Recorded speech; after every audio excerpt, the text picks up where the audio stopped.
बिस्मिल्लाहिर्रहमानिर्रहीम। अस्सलाम वालेकुम नाज़रीन, मेरा नाम सरवत फलीम है और इस वक्त पाकिस्तान की सियासत में सबसे बड़ी खबर आन पहुंची है मियां नवाज शरीफ साहब से मुतालिक कि वो पाकिस्तान वापस आ रहे हैं। एक तारीख भी अनाउंस हो गई है 21 अक्टूबर की।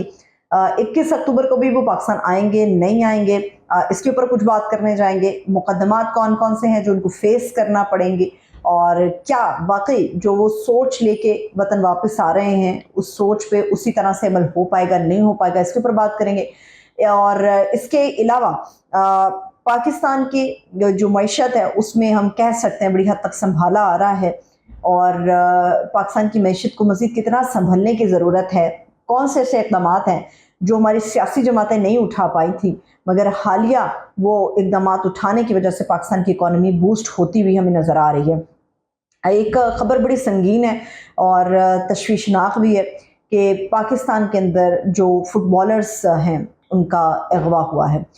इसके ऊपर दो मुख्तलिफ राय हैं कि अगवा कार कौन है और उन्हें अगवा करने की वजह क्या है, इसके ऊपर बात करेंगे। और जब जिंदों पे कुछ बस न चल पड़े तो फिर मुर्दा लोगों पे बस चला जाता है। बड़े नामवर गुलकार लेजेंड मेहदी हसन साहब किसी पे बस नहीं चला। बिजली चोर जो है उनके खिलाफ क्रैकडाउन तो हो रहा है और मगर जो मरा हुआ आदमी है जो इस जहान फ़ानी से कूच कर गया है, जो अपने खालिक हकीकी से जा मिला है, तो जोर इस वक्त इलेक्ट्रिक ने उसके ऊपर चलाया है। ये कुछ खबरें हैं मैं आप लोगों के साथ शेयर करूंगी। सबसे पहले ये कि मियां नवाज शरीफ साहब जो हैं वो 21 अक्टूबर की तारीख आ गई है कि वो पाकिस्तान वापस आ रहे हैं। जो हालिया इस वक्त सूरत हाल है उसमें पूरी लीडरशिप उनकी लंदन में मौजूद थी और चंद रोज़ पहले ख्वाजा आसिफ साहब ने भी कहा था कि एटलीस्ट शहबाज शरीफ साहब को और डार साहब को वतन वापस आना चाहिए, मगर मियां नवाज शरीफ साहब के हवाले से अभी वो समझते हैं कि रिस्क ज़ीरो नहीं हुआ। अब ऐसा लगता है जो 21 अक्टूबर की तारीख बाकायदा तौर पे अनाउंस की गई है और ये कहा गया है कि फ़कीदुल मिसाल यानी कि बड़ा ज़बरदस्त एक ग्रैंड इस्तकबाल होगा, एक बड़ी जो है वो जश्न मनाया जाएगा नवाज शरीफ साहब के वतन वापस आने पे। वैसे अमूमन जश्न तब मनाया जाता है जब विक्ट्री होती है, कोई फतह याब आप होकर आते हैं, मगर न जाने किस चीज़ का जश्न है। मियां नवाज शरीफ साहब अपने घर से गए थे 4 हफ्ते की मुद्दत के लिए, मगर पाकिस्तान आने में उनको बड़े साल लग गए, 4 साल लग गए। तो नवाज शरीफ साहब जो वापस आ रहे हैं 2019 में, याद रखिए, ये लंदन रवाना हुए थे, इलाज की घर से गए थे, 50 रुपये के एफिडेविट के ऊपर शहबाज शरीफ साहब के सिग्नेचर्स के साथ ये रवाना हुए थे। ये जो एक बयानिया बनाया जा रहा है कि शायद रिस्क ज़ीरो हो गया, ये बिल्कुल गलत है, ऐसा नहीं है। मियां नवाज शरीफ साहब आज कल परसों 21 को अक्टूबर को वापस आए, नवंबर में आए, दिसंबर में आए, जनवरी फरवरी, वो जब भी मर्जी आए। ये नविश्ता दीवार है कि जो केसेस उनके ऊपर हैं थे उनका उनको सामना करना पड़ेगा, इसके अलावा कोई दूसरा रास्ता नहीं है। क्योंकि हम आइन को पसे पुश्त नहीं डाल सकते, हम कानून को पसे पुश्त नहीं डाल सकते और जब वो आएंगे तो बेपनाह ऐसे मुकदमात हैं जिसके अंदर उन्हें नामजद हैं वो। और याद रहे कि नवाज शरीफ साहब ये इश्तिहारी करार दिया गया अदालत की तरफ से इन्हें, और एक इश्तिहारी वतन वापस आ रहा है जो कि नून लीग का कायद है, मगर उसके बावजूद ये ना समझा जाए कि एक जश्न इसलिए होगा कि कोई किला फतह करके आ रहे हैं, अपने वतन वापस आ रहे हैं।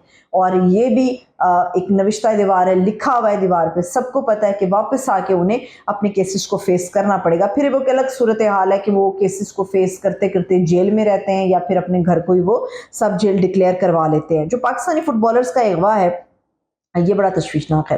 वैसे भी पाकिस्तान की जब हम बात करते हैं, इसकी खेल की बात करते हैं, खिलाड़ियों की बात करते हैं, तो हम हमेशा ये बात करते हैं कि इसको बूस्ट होना चाहिए।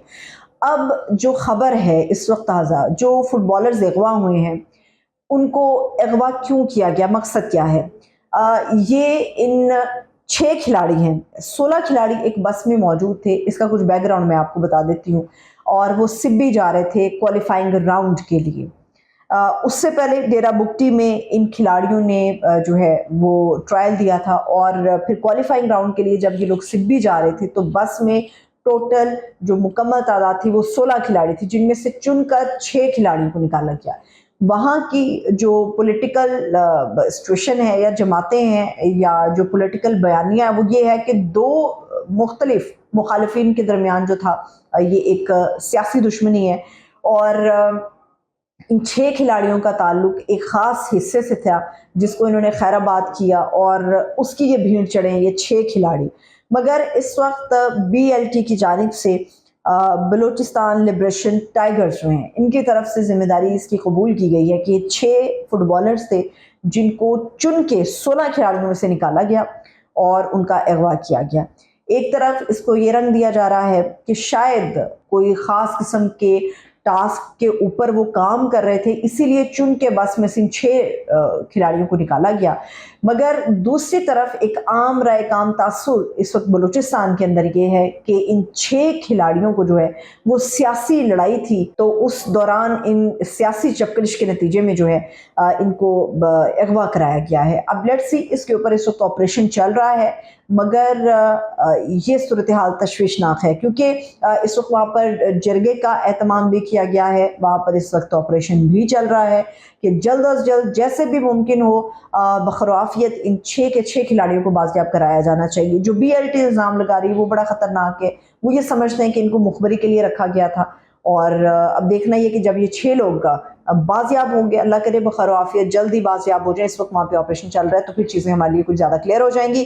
اس کے علاوہ جو پاکستانی کی اکانومی کی ہم بات کرتے ہیں اس کا جو انٹرسٹ ہے وہ ہر ایک عام آدمی سے جڑا ہے. اکانومی ہماری بوسٹ ہونی چاہیے, اکانومی ہماری بہتر ہوگی, ایک عام آدمی کی زندگی بہتر ہوگی. وہ میٹر نہیں کرتا کہ اکانومی کو بہتر کرنے کے لیے کون کیا انیشیٹو لے رہا ہے.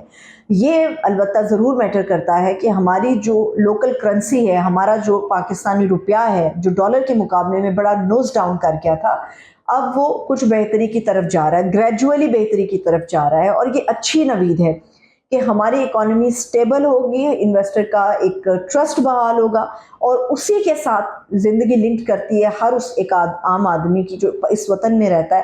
تو اس کی زندگی کو بہتر کرنے کے لیے جو اکانومی کی آشاریاں ہیں وہ بہتر ہونے چاہیے تھے. یہ بڑی اچھی بات ہے کہ آئے روز ہمارے لیے اکانومی کو لے کے, میں سیاست کی بات نہیں کر رہی, اکانومی کو لے کے اچھی خبریں آ رہی ہیں. ایک بری خبر, زندہ لوگوں پہ بس نہیں چلتا, مردہ لوگوں پہ چلانے کی کوشش کی گئی ہے. کے الیکٹرک نے بڑا ہی بھونڈا قسم کا ایک کام کیا ہے.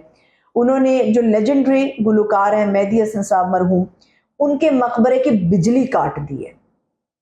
اب اس بجلی کو کیوں کاٹا گیا؟ اس بجلی کو اس لیے کاٹا گیا کہ وہ کہتے ہیں کہ آٹے میں نمک کے برابر کچھ کاوش کرنے کی کوشش کی ہے مگر بڑے ہی بھونڈے طریقے سے, فضول طریقے سے کی ہے کہ بجلی کو بچا رہے ہیں. مہدی حسن صاحب کا یہ مقبرہ, اس کے جو آس پاس گرینری ہے, کچھ درخت کچھ پودے لگائے گئے تھے, تو اس کے لیے جو سابق ڈپٹی کمشنر تھے طاہا سلیم, انہوں نے انوگریشن کی تھی اور وہاں پہ صرف ایک موٹر لگائی گئی تھی. اب اس موٹر کا کام یہ تھا کہ وہ دن میں 2 مرتبہ چلتی تھی, صبح اور شام میں. وہ پودوں کو پانی لگانے کے لیے اس موٹر کو لگایا گیا تھا اور یہ خاص طور پہ کام کیا گیا تھا کہ مہدی حسن صاحب کا جو مقبرہ ہے وہ خوبصورت رہے, ہرا بھرا رہے, بالکل ان کے گانوں کی, ان کی آواز کی طرح سے. تو کے الیکٹرک نے جو ایک بہت ہی چیپ قسم کی حرکت کی ہے, کہیں سے نہیں بجلی بج رہی, آپ نے بڑے بجلی چوروں کو نہیں پکڑنا, وہاں پہ آپ نے کریک ڈاؤن نہیں کرنا کیونکہ وہاں پہ بس نہیں چلتا. مہدی حسن صاحب کے مقبرے کی بجلی کاٹ دی کہ یہ بجلی کے جو بچت کر کے ہم بہت زیادہ منافع کما لیں گے یا ہم بہت زیادہ بچت کر لیں گے, بڑی بجلی بن جائے گی, بڑی بجلی بچ جائے گی, جو ایک موٹر کو کاٹ کے اس کا کنیکشن کاٹ کے انہوں نے کیا. تو اس قسم کے بھونڈے اقدامات کرنے سے بہتر ہے ایک پوری اسٹریٹجی, ایک پورے پلان کے ساتھ آگے بڑھا جائے. تو امید کرتے ہیں کہ نواز شریف صاحب بھی جلد واپس آئیں گے. لیکن میں آپ کو یہ بتا دوں 21 اکتوبر کو آ رہے ہیں, ممکن ہے 20 اکتوبر کو ایک نئی تاریخ ہمارے سامنے آ جائے. مجھے اجازت دیجیے, اپنا خیال رکھیے, خدا حافظ.